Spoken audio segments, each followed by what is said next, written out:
annotating all the leads that were out and the leads that were being covered.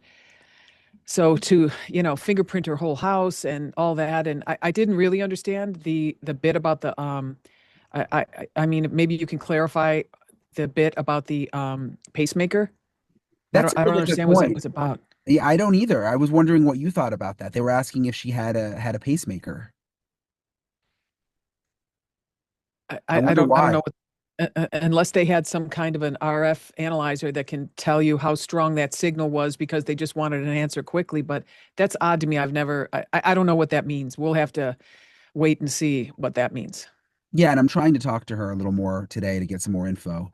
But just the fact that they came, so she calls 911 because so basically she calls her sister and I think another family member after these two FBI agents leave, and she's like, there was just Daughter, something I think. weird. There was just something weird about I don't know, and especially the guy weirded her out, and she's so and it was her sister who said, you should just call the police if you think there's something weird. So she Right. calls 911 and then they respond, and she said with seven deputies plus more FBI, and she said 4 hours in the house fingerprinting because and they said we don't know who these people were who were in your house.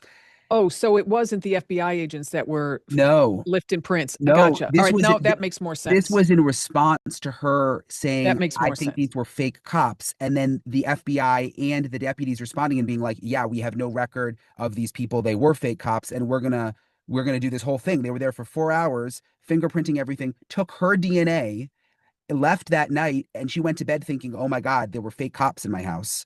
All Freaks right. So out. they Yeah. took her DNA because they were gonna they were looking for the DNA of the two people they thought were possible offenders.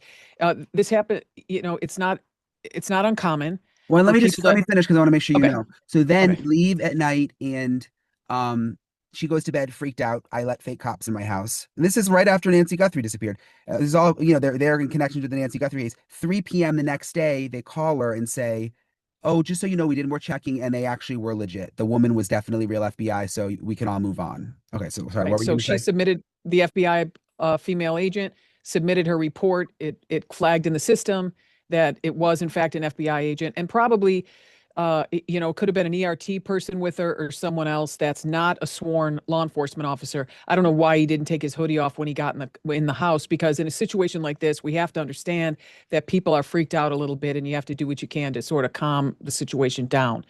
So that will be dealt with. I can guarantee you that.